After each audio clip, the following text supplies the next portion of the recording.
इस वीडियो में बताई गई जानकारी आयुर्वेदिक ग्रंथों पर आधारित है। प्रमाण देखने के लिए डिस्क्रिप्शन में दिए गए लिंक पर क्लिक करें। नमस्कार, मेरा नाम भुवनेश चौहान है और आज हमारे साथ हैं डॉक्टर अनुकृति, जो एक आयुर्वेदाचार्य हैं और ये स्पेशलाइज है बच्चों की वाणी से रिलेटेड जितनी भी परेशानियां होती हैं, चाहे वो हकलाना हो, तुतलाना हो, बोल ना पाना हो या वो हेजिटेशन हो।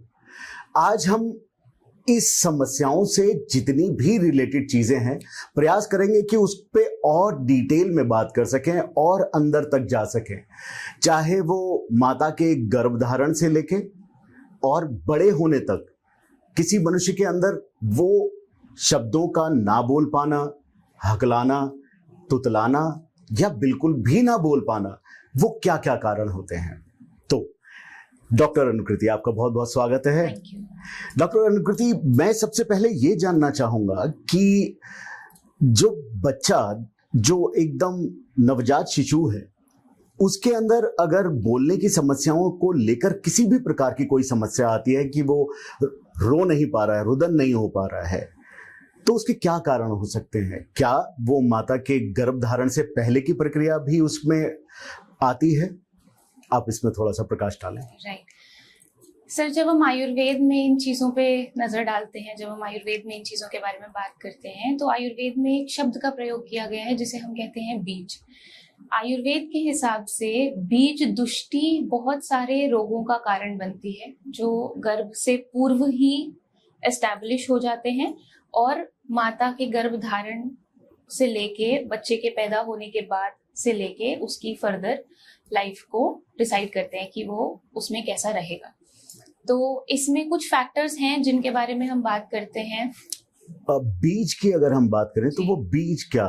एग्जैक्टली तो बीज जो शब्द है वो दिया गया है स्पर्म और ओवम को, क्योंकि जैसे एक ट्री के इवॉल्व होने के लिए, उसकी रूट्स डेवलप होने के लिए एक बीज उसका स्टार्टिंग पॉइंट होता है, उसी तरीके से एक बच्चा भी उसी तरीके से माता और पिता के बीच के मिलन के बाद गर्भधारण होता है और फर्दर 9 महीने के बाद जब वो बच्चा पैदा होता है तो उसकी लाइफ का course according to that decide हो जाता है। अब बीज की दुष्टियां भी कई प्रकार की होती हैं, लेकिन आचार्यों के हिसाब से, आचार्य के अनुसार, आयुर्वेद के अनुसार, आयुर्वेद कहता है कि अगर माता का आहार विहार या पिता का आहार विहार, उनकी दिनचर्या, उनकी ऋतुचर्या, उनकी रात्रिचर्या, उनकी हैबिट्स, जिनको हम आजकल डाइट एंड लाइफस्टाइल के बारे में हम बात करें, ये सब चीजें, उनका मेंटल स्टेट, उनकी मानसिक स्थिति कैसी है, वो खुश है नहीं है, अगर गर्भधारण के दौरान या उससे पहले, इवन बिफोर प्लानिंग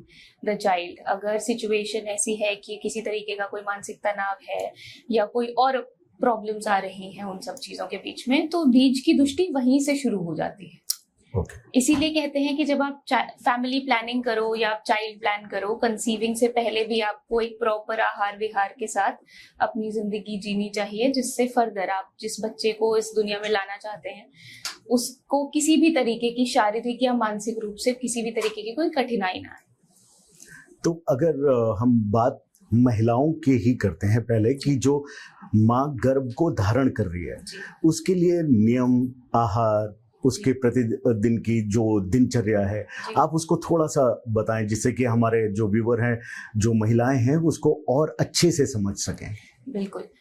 तो सबसे पहले हम बात करते हैं कि जब उन्होंने ये सोचा कि हम एक बच्चा प्लान करना चाहते हैं या पैदा करना चाहते हैं, उस समय से लेके जब तक गर्भधारण नहीं हो जाता तब तक की दिनचर्या आयुर्वेद के अनुसार जैसी बताई गई है कि सुबह ब्रह्म मुहूर्त से पहले उठें, उसमें थोड़ा जाप करें, योगा करें, मेडिटेट करें, उसके बाद ऊषापान होता है, ऊषापान के बाद मल त्याग होता है। ऊषापान मतलब आजकल हम बहुत ऐसे लेमैन लैंग्वेज में जब हम बात करते हैं या डॉक्टर्स नहीं बात करते तो हम कहते हैं ना कि सुबह उठ के गर्म पानी पीना चाहिए।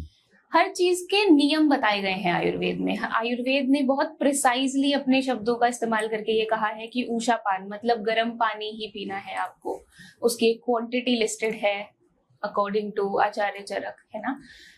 तो ऊषापान करना है, फिर अपनी नेचुरल अर्जेस से आपको फ्री होना है, मल त्याग करना है, उसके बाद आपका फर्दर डे प्लान होता है और वो सिर्फ दिनचर्या तक सीमित नहीं है, उसमें संध्याचर्या मतलब इवनिंग में आपका कैसा प्लान होना चाहिए, उसके बाद रात्रिचर्या कि आपको रात में सोने से पहले या किस समय सोना चाहिए, सोने से पहले आपकी क्या एक्टिविटीज होनी चाहिए, वो सब कुछ प्लान है। सेम गोज विद ऋतुचर्या। ऋतुचर्या मतलब सीजनल जो आपका डाइट रेजिमेन या लाइफस्टाइल होना चाहिए वो कैसा होना चाहिए। तो उसमें भी हम ग्रीष्म ऋतु के बारे में बात करें तो सिर्फ ग्रीष्म ऋतु एक ऐसी ऋतु है जिसमें दिन में सोना अलाउड है। अदरवाइज किसी भी और ऋतु में हम जब बात करते हैं, ये बहुत कॉमन प्रैक्टिस है इंडिया में कि दोपहर में खाना खाने के बाद सो जाते हैं, राइट। ये सब दोषों को विकृत करता है। दोष वो जो हमारे शरीर के रेगुलेटर्स, आप मान लीजिए कि आपके टेम्परेचर को रेगुलेट करने वाले, होम्योस्टैट को मेंटेन करने वाले, जो बॉडी के मूवमेंट्स हैं उनको कंट्रोल करने वाले, हमारी बॉडी में ऐसे 3 रेगुलेटर्स हैं जिनके बेसिस पे पूरा आयुर्वेद बेस्ड है। उसी के अनुसार ऋतुचर्या एक चीज है जिसको का पालन करना चाहिए। उसके बाद आहार विहार पे अगर हम आए तो वो भी दिनचर्या ऋतुचर्या के अकॉर्डिंग ही होना चाहिए। तो आप एक गर्भवती महिला को उसकी सुबह से दोपहर और शाम के कुछ बेसिक नियम बता सकते हैं कि बच्चा स्वस्थ हो, उसको क्या क्या करना चाहिए? बिल्कुल सर, जैसा हम बात करते हैं कि प्रेगनेंसी एक बहुत लंबा टाइम पीरियड होता है, 9 महीने का टाइम पीरियड है। First trimester, second trimester, third trimester, 3-3 महीनों के 3 भाग हैं। इसी प्रकार जैसे ही महिला कंसीव कर लेती है तो उसके कुछ नियम हैं जो उनको समझ में आने चाहिए। जैसे कुछ चीजों का सेवन नहीं करना है, जो चीजें बहुत ज्यादा गर्म होती हैं उन्हें वो नहीं खानी चाहिए। क्यों? क्योंकि जब वो एग फर्टिलाइज होके जब महिला के यूट्रस में जाके स्टिक करता है उस वॉल से, उस ड्यूरेशन से लेके 3 महीने पूरे हो जाने तक वो बहुत सेंसिटिव टाइम पीरियड है। उस ड्यूरेशन में अगर कोई भी ऐसी एक्टिविटी जिससे उनके यूट्रस पे प्रेशर पड़ रहा है या फिर उनके हॉर्मोन्स में चेंज आ रहा है, जिसको अगर हम आयुर्वेद के नजरिए से समझना चाहें तो हम ऐसे समझेंगे कि उनका वात पित्त कफ अगर बैलेंस्ड नहीं है। वात अफेक्ट होता है आपके सोने से, आपके खाने के समय से, आपके खाने के तरीके से, आप किस तरीके की चीजें खाते हैं, उन सब चीजों से वात अफेक्ट होता है। और वात ही गर्भ के निष्कासन के लिए शरीर से रिस्पॉन्सिबल है, वो ही हमारे एक्सक्रीटरी सिस्टम को कंट्रोल करता है। तो अगर हम ट्रैवल ज्यादा कर रहे हैं, फॉर एग्जाम्पल आजकल बहुत सारी फीमेल्स, इंस्टाग्राम पे ये चीजें बहुत चलती हैं, यूट्यूब है, फेसबुक है, हम जगह जगह कंटेंट कंज्यूम करते हैं, हम देखते हैं कि फीमेल्स जिम जाना नहीं छोड़ती हैं शुरू के महीने से लेके till the baby is delivered, उस ड्यूरेशन तक। आप अपनी बॉडी को एक लिमिट तक पुश कर सकते हो जिसके बाद आपका जो वात है शरीर में वो बढ़ने लगता है, जिसकी वजह से मिसकैरेज हो सकता है, अनटाइमली अबॉर्शन हो सकता है, बेबी विल बी लॉस्ट। तो हमें कुछ एक्टिविटीज हैं ऐसी जो नहीं करनी चाहिए। आपका ट्रैवल कम होना चाहिए शुरू के 3 महीने में। आपको रात में समय से सोना है, सुबह समय से उठना है। कोई भी बहुत स्टर्नस एक्टिविटी नहीं करनी है, मतलब बहुत ज्यादा प्रेशर वाली एक्टिविटी नहीं करनी है जिससे शरीर पे प्रेशर पड़े या आपकी बॉडी में किसी भी लेवल पे यूट्रस पे प्रेशर पड़े। रिप्रोडक्टिव सिस्टम हार्म नहीं होना चाहिए, हार्मोनल बैलेंस बना रहना चाहिए। इन सब चीजों को ध्यान में रखते हुए खाने पीने का नियम, समय से खाएं, वात पित्त कफ के काल के अनुसार खाएं, फास्टिंग ज्यादा लंबी ना करें, ऐसी चीजें ना खाएं जो बहुत ज्यादा गर्म हो, खट्टी हो, बहुत ज्यादा तीखी हो, मसालेदार हो, ये चीजें नहीं खानी चाहिए। और ऐसी भी चीजें नहीं खानी चाहिए जो शरीर में बहुत ज्यादा ड्राइनेस कॉज करती है। तो ये कुछ बेसिक और जनरलाइज्ड चीजें जो हम पेशेंट्स को बताते हैं, जिससे उनको बहुत ज्यादा प्रॉब्लम भी नहीं आती है एक दिनचर्या फॉलो करने में, और उनको ये समझ भी आ जाता है कि उनको क्या क्या नहीं करना। ओके, तो अभी जो आपने बताया कि महिलाओं को उनकी दिनचर्या सुबह उषापान करना है, दोपहर में आराम करना है, अपनी बॉडी से ज़्यादा काम नहीं करना है, ट्रैवल थोड़ा सा कम करना है, गर्म भोजन नहीं करना है, गर्म का मतलब है जिसकी तासीर गर्म है, वो सब कुछ करना है। अच्छा, जब हम बात कर रहे हैं महिला के कंसीव करने के बाद, अगर बच्चे के अंदर तुतलाना, हकलाना या आवाज़ ना आना, उसके क्या कारण रहते हैं? सर, इन चीज़ों के भी बहुत सारे कारण हो सकते हैं। मतलब अगर हम इस चीज को समझना चाहें तो ये कि बहुत कॉम्प्लेक्स सा सिस्टम है कि जब कोई शब्द बोलने की बारी आती है तो हमारा दिमाग उसे पहले प्लान करता है, शब्दों का चुनाव करता है, उसके बाद वो सिग्नल आपके मुंह तक आता है, होंठों तक आता है, जबड़े तक आता है, क्योंकि ये सारी चीजें बोलने को सक्षम बनाने में या उस प्रोसेस को कंप्लीट करने का एक बहुत इंपॉर्टेंट पार्ट है। और जब वो सिग्नल यहाँ तक आ जाता है उसके बाद वो शब्द आपके मुंह से बाहर आता है। अगर इस पाथवे में, इस चैनल में कहीं भी किसी भी वजह से कोई रुकावट आती है तो बच्चा बोलने में असमर्थ हो सकता है, कोई शब्द बोलने में असमर्थ हो सकता है, तुतला सकता है, अटक अटक के बात कर सकता है। और ये जो चीजें हैं, ये जो बीमारियां हैं, ये बहुत सारे और भी कारणों की वजह से होती हैं। मतलब इस चैनल में ब्रेक आना, इस चैनल में रुकावट आना, उस पाथवे में कोई प्रॉब्लम आना, उसके अलग अलग कारण हो सकते हैं। पहला कारण हो सकता है कि कोई जेनेटिक बीमारी हो सकती है, जैसे ऑटिज्म हो गया, ADHD हो गया। इन बीमारियों में बच्चे को बात समझने में परेशानी होती है। जो सामने से स्टिम्युलस, जिसे हम कह देते हैं, कि जो सामने से इंस्ट्रक्शन आ रहा है उसको समझ के उस पे एक्ट कर पाना मुश्किल हो जाता है। सुनने की कोई बीमारी हो सकती है, जो बच्चा ठीक से सुन नहीं पाता, वो उस शब्द को जब तक पहचानेगा नहीं तब तक वो बोलेगा कैसे। या फिर किसी शरीर के किसी भाग की बनावट में कोई परेशानी हो सकती है, जीभ का तालू से चिपकना जैसे, या फिर उस जीभ के नीचे वाली जो झिल्ली होती है उसका सही से ना बना होना, इसकी वजह से तुतलाने जैसी परेशानियां बच्चों को आ सकती हैं।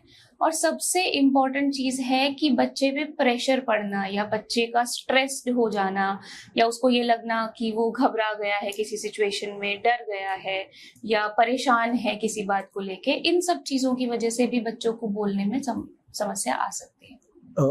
एक नवजात शिशु को हम कैसे पहचाने कि उसको बोलने में या हकलाने में कोई समस्या है? ठीक है, तो सबसे पहले तो सर हम ये समझते हैं कि हर बच्चा जिसको बोलने में तकलीफ है वो एक जैसा नहीं होता। हर किसी की परेशानी अलग हो सकती है, या अगर परेशानी सेम भी है तो हर किसी की परेशानी का कारण अलग हो सकता है। तो सबसे पहली चीज तो, अगर बच्चा 6 से 12 महीने तक आपकी आवाज पे रिएक्ट नहीं कर पाता, जैसे कुछ साइंस होते हैं बच्चे के बढ़ने के। 3 महीने तक बच्चा माँ बाप को भी नहीं पहचानता, 3 महीने के बाद वो अपनी गर्दन उठाना शुरू करता है, रोल करना शुरू करता है, माँ बाप को पहचानना शुरू करता है। एक वर्ड होता है सोशल स्माइल। 3 महीने से पहले बच्चा सिर्फ रोता है या हंसता है या सोता है, पर 3 महीने के बाद बच्चा लोगों को पहचान के उनकी तरफ देख के मुस्कुराना शुरू करता है, हंसना शुरू करता है।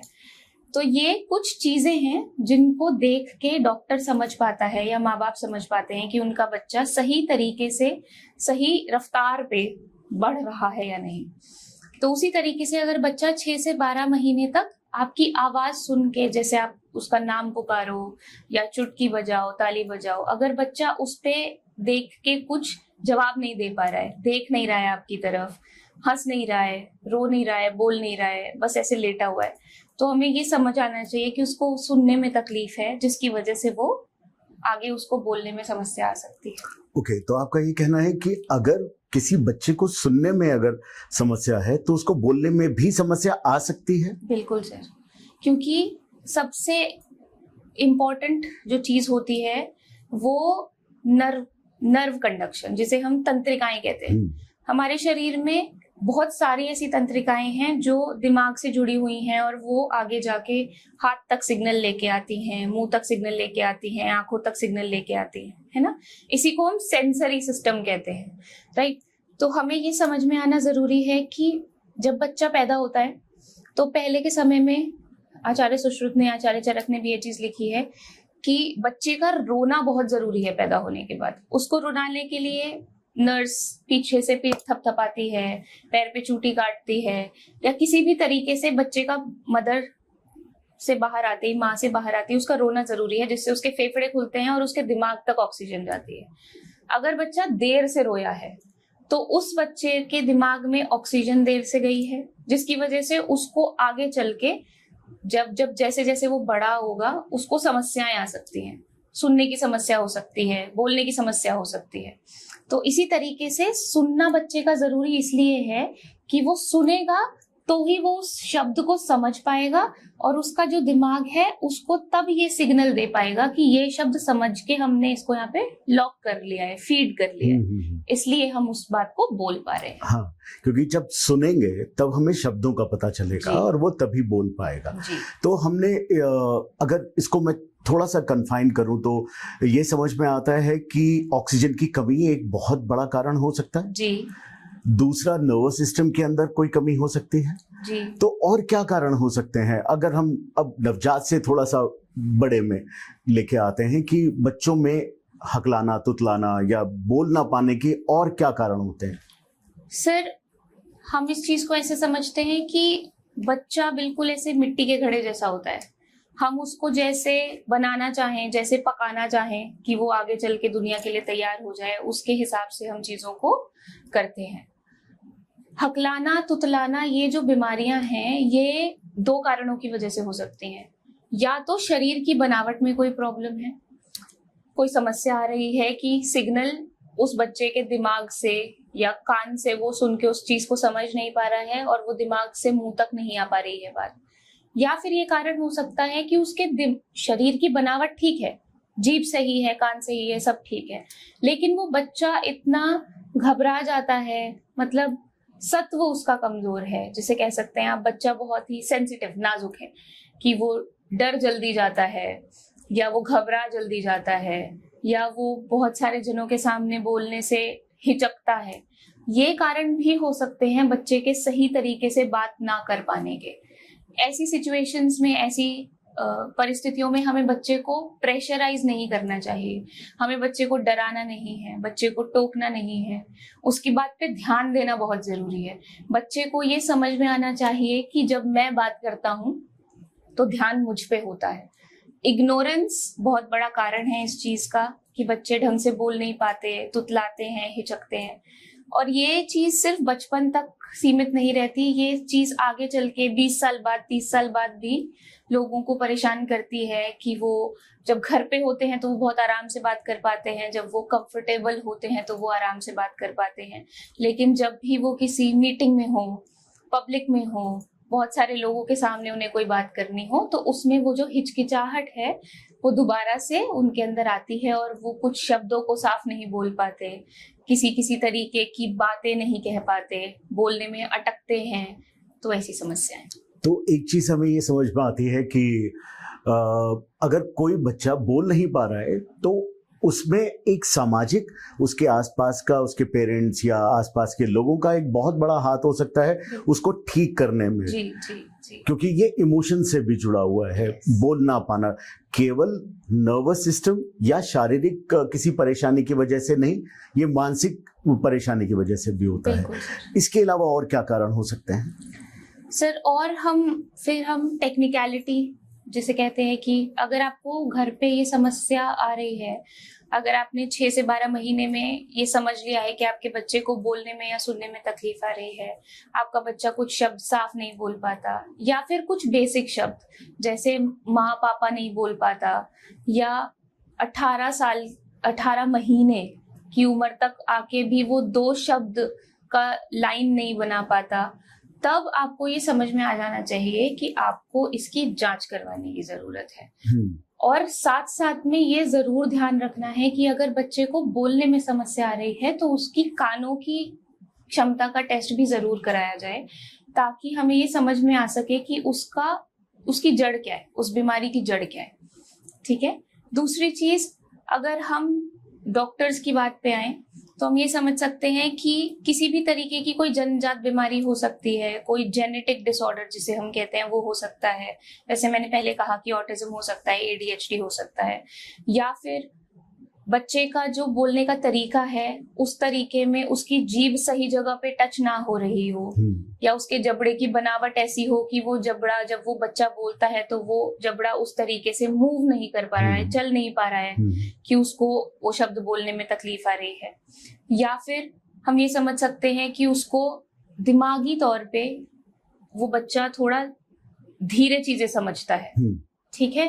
तो कुछ न्यूरल पाथवेज जिनको हम मेडिकल की भाषा में कहते हैं कि तंत्रिकाओं में किसी तरीके का पोषण ना पहुंच पाना, या फिर कुछ स्पेसिफिक या कुछ जगह होती हैं हमारे दिमाग में जो हमारी शरीर की हर एक्टिविटी या मूवमेंट या काम को कंट्रोल करती हैं। उन जगहों में किसी तरीके की कोई कमी आ जाना, उन सब चीजों की वजह से ये प्रॉब्लम्स बच्चों में देखने में मिलती है। अभी जैसे आपने बात करी कि समाज का और उसके घर का माहौल कि बच्चा घबराता है, जवाब नहीं दे पाता या प्रेशर में आ जाता है, तो ऐसा क्या है जो माँ बाप को करना चाहिए? अभी हम औषधि पे आएंगे, उसके इलाज पे आएंगे, उससे पहले जो घर वालों के जो कर्तव्य हैं जो उनको करना चाहिए जिससे बच्चे के अंदर अच्छा इंप्रूवमेंट आए, वो क्या है? सर, बहुत जरूरी है बच्चे का अपने घर में सेफ फील करना, प्रोटेक्टेड फील करना और कंफर्टेबल फील करना। अगर बच्चा अपने घर में खुल के बोल नहीं पाता है या जब वो कुछ शब्द बोल रहा है तो उसको बार बार टोका जाता है या बच्चों को ऐसा बोल देना कि दोबारा बोलो दोबारा बोलो, ऐसी सिचुएशंस में, ऐसी स्थितियों में बच्चा बहुत जल्दी परेशान होने लगता है, घबराने लगता है। तो हम अपनी तरफ से ये कोशिश कर सकते हैं कि हम बच्चा जब हमसे बात करने आए तो हम उसकी बात पे पूरा ध्यान दें। दूसरी चीज, हम उसको बार बार टोके ना। जब वो जैसा बोल रहा है शुरुआत में उसको बोलने दें और बाद में उसको प्यार से धीरे धीरे करके समझाना शुरू करें। तीसरी चीज, उसको बहुत सारे लोगों के सामने एकदम से नहीं खड़ा कर देना। उसको घबराहट नहीं होनी चाहिए बात करने से पहले। समाज का बहुत कॉमन है ये कि लोग मजाक उड़ाते हैं उन लोगों का जो तुतलाते हैं या जो सही से नहीं बोल पाते। वो चीज नहीं होनी चाहिए। इससे बच्चे का कॉन्फिडेंस बहुत ज्यादा खराब होता है, बच्चा डरता है, बच्चा शर्माने लगता है। तो ये चीजें नहीं करनी है, उसका मजाक नहीं उड़ाना है। और सबसे जरूरी चीज कि आपका उच्चारण सही होना चाहिए ताकि बच्चा आपको देखे, आपको सीखे और ये समझे कि मुझे इस शब्द को कैसे बोलना है, मेरे बोलने में किस तरीके से मुझे बात करनी चाहिए, अपनी बात को रखनी चाहिए, ये चीज। ओके, तो डॉक्टर, जैसे अगर हम सिर्फ वाणी से रिलेटेड बात करें जी, कई लोग सिर्फ हकलाते हैं जी, और वो हकलाना तब होता है जब वो एक्साइटेड हैं, प्रेशर में हैं, टेंशन में हैं जी। तो वो हकलाना या तुतलाना जी, किसी भी एक पर्टिकुलर शब्द का ढंग से ना बोल पाना जी, ये दोनों अलग अलग चीजें हैं। अलग अलग चीजें हैं पर इनका कारण सिमिलर हो सकता है। अच्छा, जैसे कुछ लोग होते हैं जिनको सिर्फ कोई शब्द बोलने में परेशानी होती है, श और स ना ढंग से बोल पाना, ल ना बोल पाना, र को ल बोलना, क बोलना, ये कुछ बहुत आम समस्याएं हैं जो लोगों को आती हैं। या तुतलाना या फिर किसी शब्द पे अटकना। ये सब चीजें सिर्फ शारीरिक या मानसिक तनाव की वजह से नहीं होती बल्कि इमोशनल होती हैं। ओके, हम इसे ऐसे समझते हैं कि अगर कोई बच्चा है जिसको बचपन में बोलने में कोई समस्या आ रही थी और उसको बार बार उस चीज पे टोका गया तो वो चीज उसके मन में बैठ जाती है, जो चीज बाद तक उसको परेशान करती है। तो हमें ये समझना चाहिए कि बच्चों के लिए या बड़ों के लिए भी जब कोई ऐसी समस्या आती है तो वो जरूरी नहीं है कि सिर्फ शरीर की बनावट में कोई कमी हो या वो सिग्नल जिसकी बात हम कर रहे हैं वो उस जीभ तक नहीं पहुंच रहा, जबड़े तक नहीं पहुंच रहा, मुंह तक नहीं पहुंच रहा, बल्कि उसके अलावा भी चीजें हो सकती हैं। जैसे घबराहट हो गई, किसी चीज को बोलने में एक दो बार अटकने के बाद वो चीज मन में बैठ गई कि मजाक उड़ाया लोगों ने तो मैं अब ये चीज नहीं बोल पाता हूँ। आत्मविश्वास में कमी होना, ये सब कारणों की वजह से ये परेशानियां आती हैं।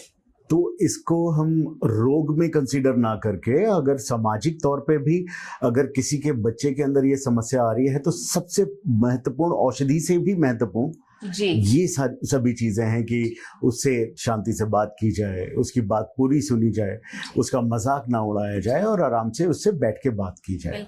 तो डॉक्टर साहब, यहाँ तक तो हम पहुंचे कि एक जब बच्चा लगभग 10 साल का, 12 साल का हो गया, लेकिन कई उम्र दराज लोगों में 20 साल, 25 साल से लेके कई लोग ऐसे भी होते हैं जो 50 साल, 60 साल में हैं, कुछ पर्टिकुलर शब्द नहीं बोल पाते, त को त बोलते हैं, र को ल बोलते हैं, ऐसे बहुत सारे होते हैं, या फिर उनका हकलाने का एक वो होता है।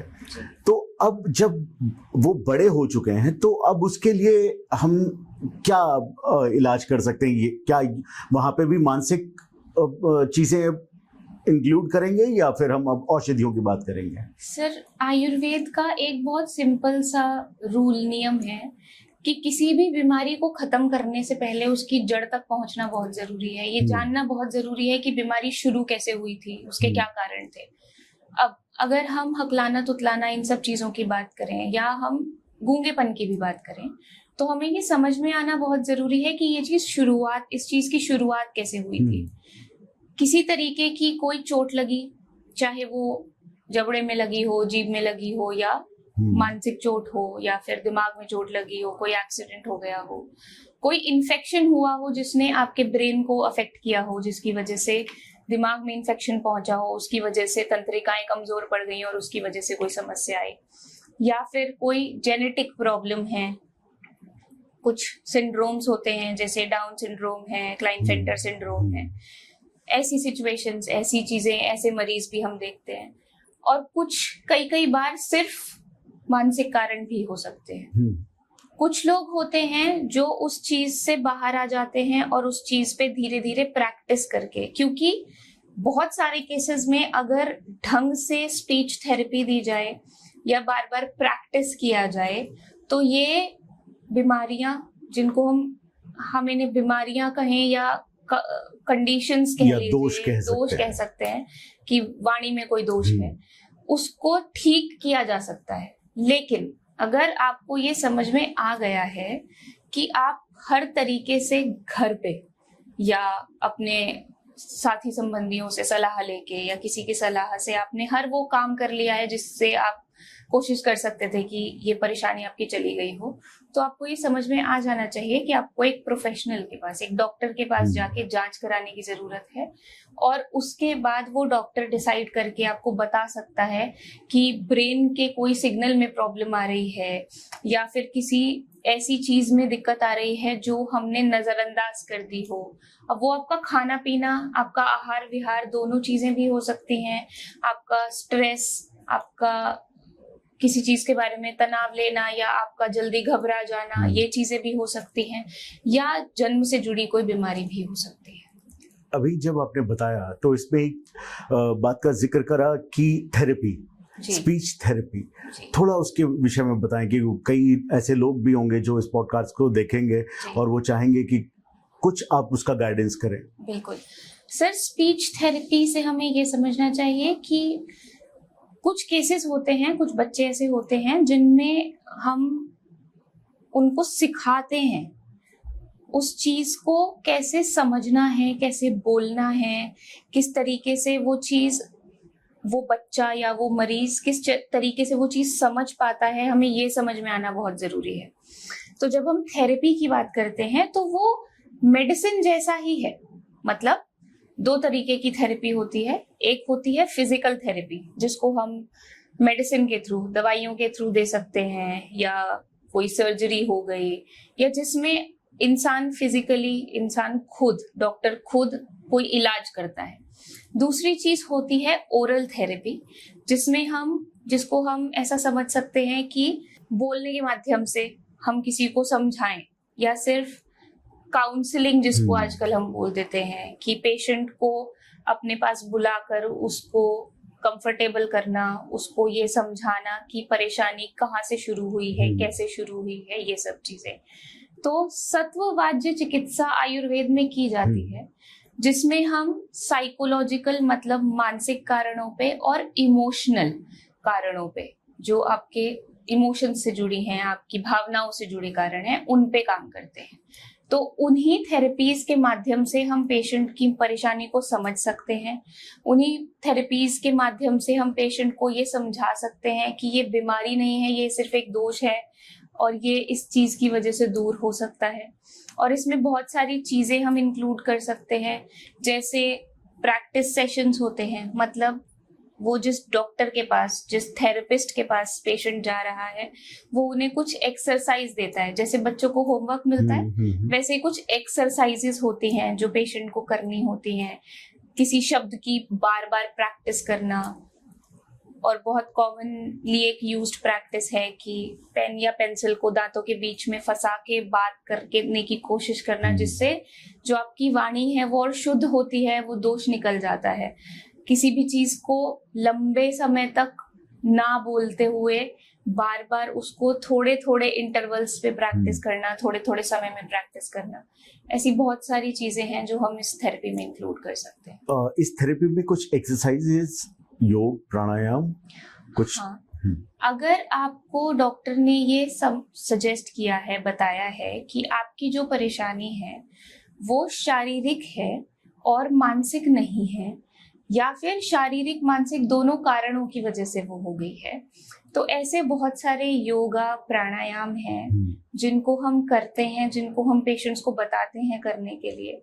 पर योगा प्राणायाम अकेला या सिर्फ दवा अकेली या सिर्फ थेरेपी अकेली किसी भी चीज का कंप्लीट या पूरा समाधान नहीं होती। अकेली थेरेपी सिर्फ उस दोष को खत्म कर सकती है, उसकी जड़ पे काम नहीं कर सकती। इसलिए आयुर्वेद में हम होलिस्टिक ट्रीटमेंट, मतलब इंटीग्रेटेड या ऐसा कहिए कि सब चीजें मिला के एक संपूर्ण ट्रीटमेंट, इलाज पेशेंट को देते हैं, जिसमें मानसिक, शारीरिक और औषधि, ये तीनों का एक कॉम्बिनेशन बनता है। बिल्कुल बिल्कुल।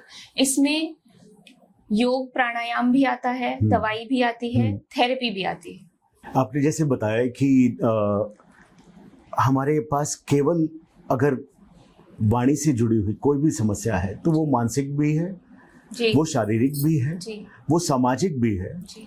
और इसके लिए पहले तो साइकोलॉजी या समाज का उसके साथ सरल और सहज होना बहुत ज़रूरी है जी। दूसरा, आपने कुछ चीज़ें बताई कि स्पीच थेरेपी, क्या स्पीच थेरेपी की कुछ चीज़ें हम बता सकते हैं कि जैसे आपने एक पेंसिल रखने का, ऐसा ही कुछ और सरल जो हमारे पेशेंट कर सकें या देख सकें? जी सर, जैसे हम इस चीज़ को सबसे अच्छे तरीके से इस तरीके से समझ सकते हैं कि स्वर व्यंजन हिंदी में सबको हम पढ़ाते हैं बच्चों को, क ख ग घ। तो अगर हम ध्यान से इस चीज को समझें तो ये शब्द होने से पहले साउंड है, ध्वनि है। तो जब हम स्पीच थेरेपी में बात करते हैं तो हम इन चीजों के बारे में पेशेंट को ज्ञान देते हैं, पेशेंट को समझाते हैं और उन्हीं पर्टिकुलर शब्दों को, ध्वनियों को बार बार प्रैक्टिस करने के लिए बोलते हैं।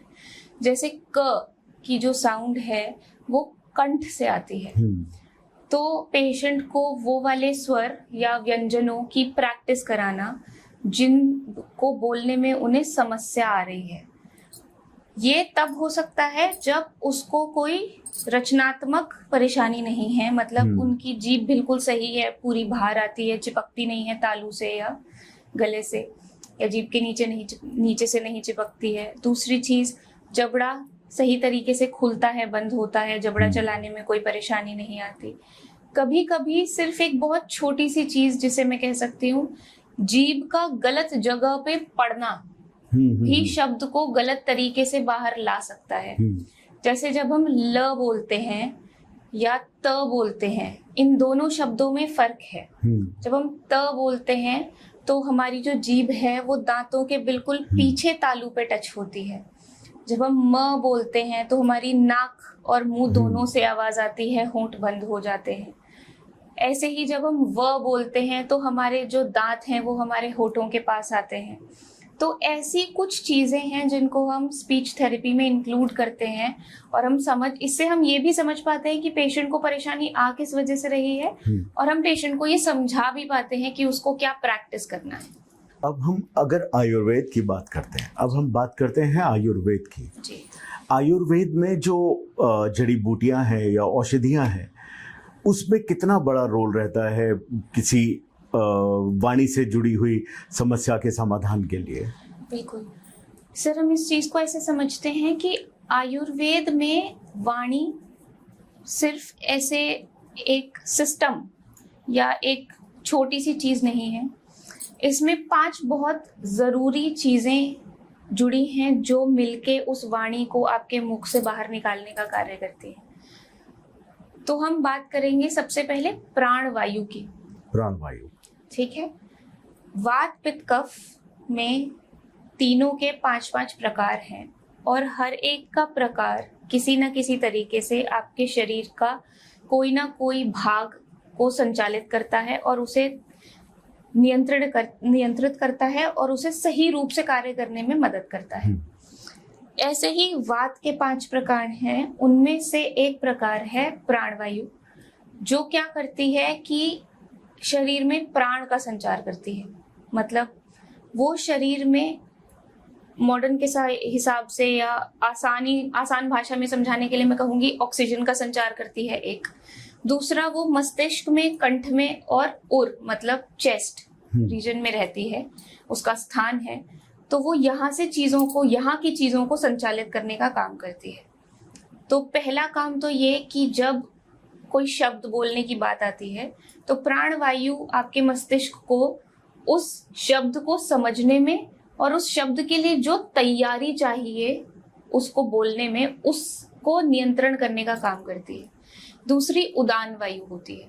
उदान वायु कंठ में और चेस्ट में, उर में रहती है और उसका कार्य है स्वर पैदा करना। वो हमारे उर से निकल के फेफड़े, जब हम सांस भरते हैं उसमें, और उसके बाद जब कंठ से वाणी निकलती है उसको अंदर से बाहर निकालने का कार्य करती है। उसके बाद आता है तर्पक कफ। कफ हमारे मस्तिष्क को और हमारी तंत्रिकाओं को पोषण देने का काम करता है। इसी तरीके से मज्जा वह स्त्रोतस, ये भी हमारी तंत्रिकाओं को और हमारे मस्तिष्क को पोषण देने का कार्य करता है। अब ये शब्द बहुत ज्यादा कठिन लग रहे होंगे।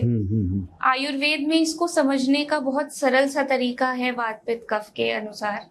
या अगर मैं ऐसा कहूँ कि हमारे शरीर में जितनी भी चीजें हैं वो सब एक साथ मिलके कार्य करती हैं। शरीर की रचना में बहुत सारी छोटी छोटी तंत्रिकाएं लगती हैं, बहुत सारे हड्डियां हैं, मांसपेशियां हैं, तंत्रिकाएं हैं, ये सब चीजें आपस में मिलके काम कर पाती हैं। तो मज्जा वह स्त्रोतस, स्त्रोतस मतलब चैनल, एक रास्ता जो एक चीज को दूसरी चीज तक ले जाने का, दूसरी जगह तक ले जाने का कार्य करता है। जैसे हम खून समझ लें तो वो हमारे शरीर में बनने से लेके सही जगह तक पहुंचने में जिस चीज जो माध्यम है वो स्त्रोतस है। तो ऐसे ही हर चीज का एक स्त्रोतस है, चैनल है। मज्जा हमारे शरीर में नरिशमेंट, पोषण का कार्य करती है, पर वो रहती है हड्डियों के अंदर। तो हड्डियों के अंदर से जिस जगह पोषण की जरूरत है वहां तक जाने के लिए उसे वो चैनल स्त्रोतस चाहिए, रास्ता चाहिए। तो मज्जा वह स्त्रोतस वो जो हमारे खाए हुए खाने से बने पोषण को उस जगह तक लेके जाता है जहां पे उसकी जरूरत है। ठीक है।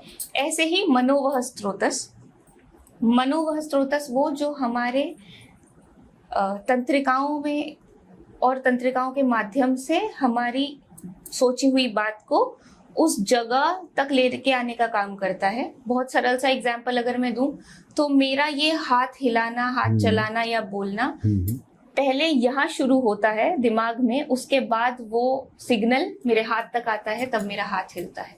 मनोवह स्त्रोतस का कार्य।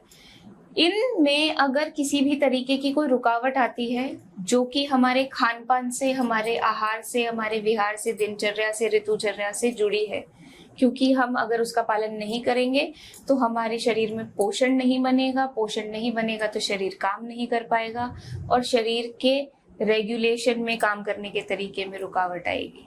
तो इसलिए जब डॉक्टर ये कहता है कि आहार विहार सही होना चाहिए, आयुर्वेदिक डॉक्टर सब ये बात कहते हैं कि आपका आहार विहार सही होना चाहिए, तभी आपकी दवा असर करेगी। वो इसीलिए कहा जाता है क्योंकि हमारी दवाएं जड़ पे काम करती हैं और उस जड़ पे काम करने के लिए उन्हें उस पोषण की, उस साफ रास्ते की जरूरत है जो हम साफ आहार विहार से, सही आहार विहार से करके बना सकते हैं। अभी जितना सुंदर तरीके से अभी तक आपने आयुर्वेद को डिस्क्राइब करा कि 5 प्रकार के वायु हैं, प्राणवायु, उर से, हृदय से निकलने वाली, साथ में आपने ये बताया कि सबसे महत्वपूर्ण चीज है कि आपका नियम, आपका आहार, आपकी दिनचर्या, जी वह सब बहुत ज्यादा जरूरी है, तभी वो औषधियां आपके ऊपर असर दिखाएंगी। जी अब अगर हम कुछ औषधि या जड़ी बूटी विशेष की बात करें जी जो वाणी के लिए बहुत कारगर हैं, तो उसके विषय में आप थोड़ा कुछ बताएंगे? बिल्कुल सर। आयुर्वेद में हर चीज के लिए एक गण बनाया गया है, ठीक है। ऐसे ही स्वर्य गण, मेद्य गण, मतलब ऐसी जड़ी बूटियां जो जिनमें बहुत सारी और खूबियां हैं, पर वो किसी एक बीमारी पे, एक चीज पे बहुत अच्छे से काम कर पाती हैं। इसको हम ऐसे समझ सकते हैं जैसे क्लास में बहुत सारी तरीके के स्टूडेंट्स होते हैं, पर टॉपर एक ही होता है, पर वो भी वही सब्जेक्ट्स रहा है, लेकिन वो हर उस चीज में अच्छा है जो 10% 20% बाकी लोग लैक करते हैं या उनमें कमी होती है। ऐसे ही वचा, ब्राह्मी, अश्वगंधा, शंखपुष्पी, ये कुछ ऐसी जड़ी बूटियां हैं जिनमें ऐसी चीजें पाई जाती हैं जिनको हम मॉडर्न भाषा में एक्टिव या फाइटो कॉन्स्टिट्यूएंट कहते हैं।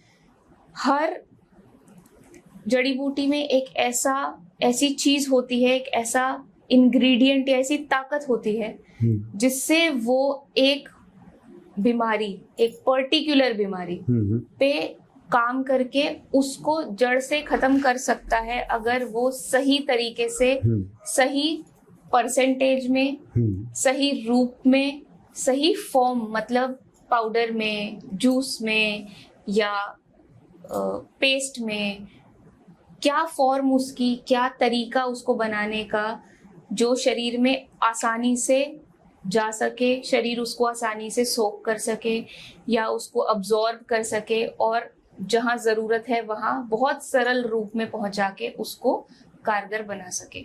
तो ऐसी कुछ जड़ी बूटियाँ, जैसे मैंने कहा, वचा है, ब्राह्मी है, अश्वगंधा है, शंखपुष्पी है, ये कुछ जड़ी बूटियां हैं जो हमारी बहुत सारी दवाइयों में इस्तेमाल होती हैं, अलग अलग तरीके से इस्तेमाल होती हैं।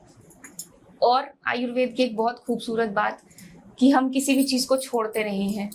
हम पौधे की जड़, फूल, पत्ती, उसकी स्टेम, हम सब चीज़ों से काम लेते हैं, उसके फल से, उसके बीज से, हम सब चीज़ों से काम लेते हैं, क्योंकि हर चीज़ में ऐसी कोई ना कोई बहुत खूबसूरत सी चीज़ है जो किसी न किसी बीमारी को ठीक करने का काम कर सकती है।